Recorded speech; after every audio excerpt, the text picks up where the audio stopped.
Mit overordnede spørgsmål hedder, hvad kan den nye sundhedsreform forbedre i forhold til den gamle sundhedsreform? Og som svar på det lyder mit første spørgsmål, hvorfor amerikanerne kritiserer den nye sundhedsreform, og hvad de kritiserer. Amerikanerne siger, at den nye sundhedsreform er meget socialistisk i forhold til, hvad de gerne vil være. I Amerika går de meget ind for, at enhver mand i sin egen lykkes med. Og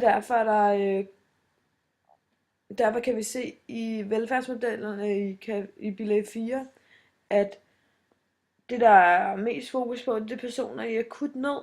Ellers så man selv så bestemmer man selv sin egen lykke på den måde, at hvis man har en forsikring, så betaler man selv til den. Der er ikke andre, der betaler for det. Det er det, de ønsker. Og det her med, at man nu skal tvinges ud til at have en forsikring, det ser de så meget socialistisk. De siger også i velfærdsmodellen bilag 4, at staten skal have en minimal rolle.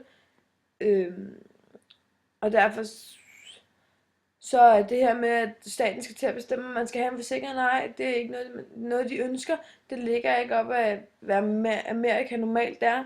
I øvrigt så bliver det her også sagt i bilag 5, hvor han siger, at staten skal ikke blandes ind i det her.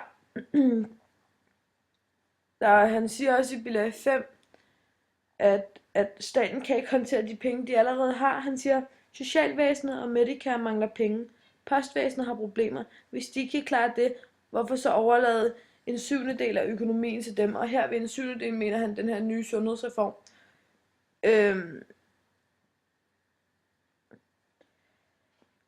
Det bliver set, som sagt, som jeg har sagt på gang, meget uamerikansk, det her med, at man skal tvinges til noget, ikke at man selv vælger, at hvis man vil have en forsikring, så vender man sig ind, så betaler man selv for sin forsikring. Nu skal man tvinge sig, jeg mener det er inden den 31. marts, man skal have en forsikring, ellers så bliver der indkrævet bøder. Mange vælger så på nuværende tidspunkt at betale bøden i stedet for at få en forsikring, fordi en bøde på nuværende tidspunkt kun koster $100.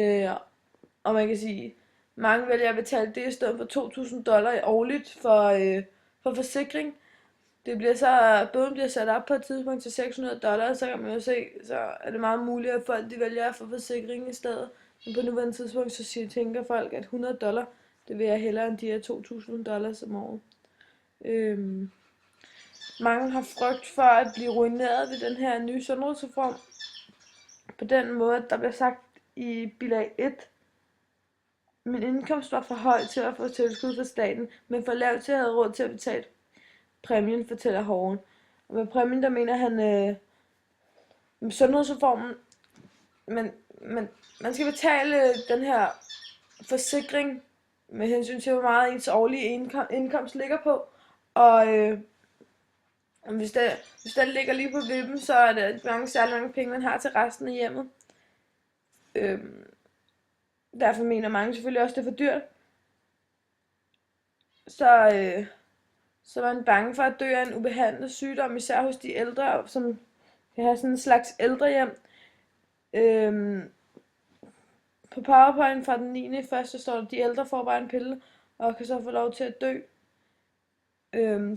Hvad der menes med det er, at så får de bare en pille for aktivt dødshjem, og så kan de bare få lov til at ligge og rådne op på det her aldershjem. Hvis man kigger på Danmark, så kan man selvfølgelig godt se, at ældrehjem, de er meget gode i forhold til så meget andet. Både i bilag 1 og bilag 5 bliver der brugt udtryk som Obamacare, i stedet for det nye sundhedsreform hedder. Og man kan sige, ved den hedder Obamacare, så er der mange af republikanerne, som selvfølgelig ikke bryder sig om den her nye sundhedsreform. Man kan høre, at hvis man spørger om Obamacare til folk, der ikke ved, hvad det er, så kan de ikke lide det på forhånd, fordi det hedder Obamacare. Men hvis man kalder den sundhedsreform med dens rigtige navn, så kan de lige pludselig godt lide den i stedet. Så har jeg det næste spørgsmål. Hvor mange penge betaler Amerika til sygehuset og deres børnedødelighed og levealder? Amerika, de bruger som sagt 7.026 dollars per kapital. Og det er på sygehuset, på alt inden for medicin. Amerika er altså så også ifølge bilag 3 førende inden for den medicinske udvikling. Det vil sige, det er nogle af dem, der hjælper hele verden med at få kurer på mange forskellige sygdomme. Amerikas levealder ligger på 77,9 år, mens deres børnedødelighed ligger på 6,9. Og man kan sige, i forhold til hvor mange penge, og de er en af de lande, der bruger flest penge på sygehus og medicin og sådan, så er deres levealder meget lav, og deres børnedødelighed er meget høj.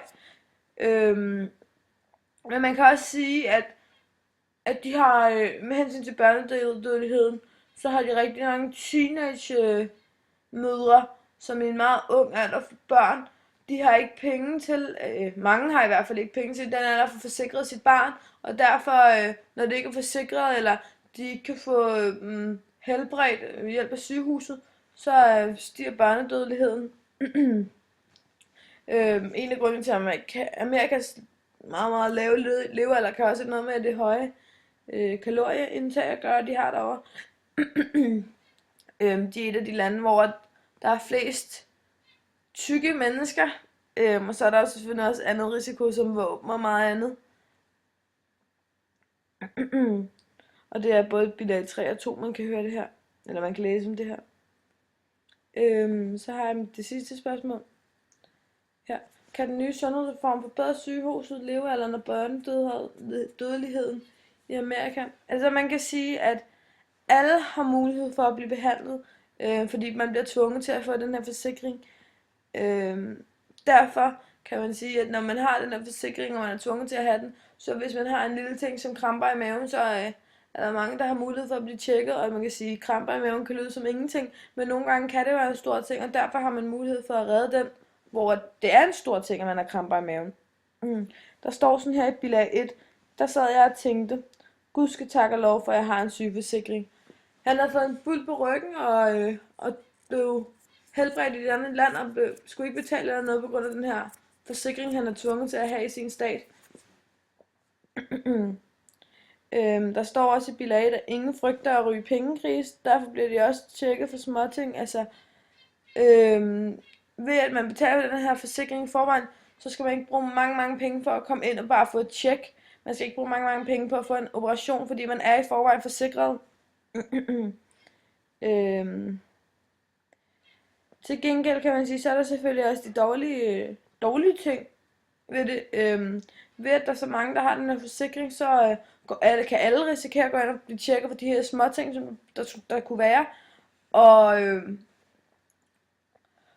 Og derfor kan man sige, så er der til hver patient mindre tid, og der er mindre penge til at bruge på operationer og lidt af det hele. Til medicin kan man da heller ikke til at være så mange penge, de kan bruge på, fordi de bruger penge på så meget andet nu. Og det kan man sige, det er jo en dårlig ting. Så kan det være, at man ikke gennemskuer en sygdom, hvis man har mindre tid til patienten. Det kan være, at man bliver sendt hjem igen med en brækket arm, hvor man har fået viden, har været forstuet i stedet. Man kan sige, hvis man kigger på filmen Psycho, som vi så kan man sige, kan man i hvert fald håbe, at den nye sundhedsreform skal fungere bedre på mange andre måder. Der var mange, der blev afvist for at få en operation, eller blive tjekket af sin forsikring, fordi at, ja, det er svært at sige, hvorfor. Der var mange gode grunde, man mente ikke, at man mente måske ikke, at de var, havde det så dårligt, så de burde komme ind og få en operation, derfor ventede man. Og man kan sige, at ved den her nye sundhedsreform, så er der ikke noget, der hedder at blive afvist. Alle bliver tjekket. Alle får svar. Ja.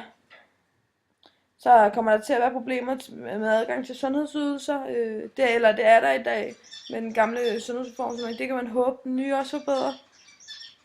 Ikke alle har råd, som jeg sagde før, der kommer til at være bøder, så derfor er der nogen, der undgår at betale for forsikringen og tager bøderne i stedet. Det kan man sige, det er jo en af de dårlige ting med sundhedsreformen, eller ved at man skal have den her forsikring, fordi det er jo meningen, at alle skal have råd. Det er uamerikansk, som blev sagt mange gange. En hver mand er sin egen lykkesmed, og det bliver taget fra dem nu.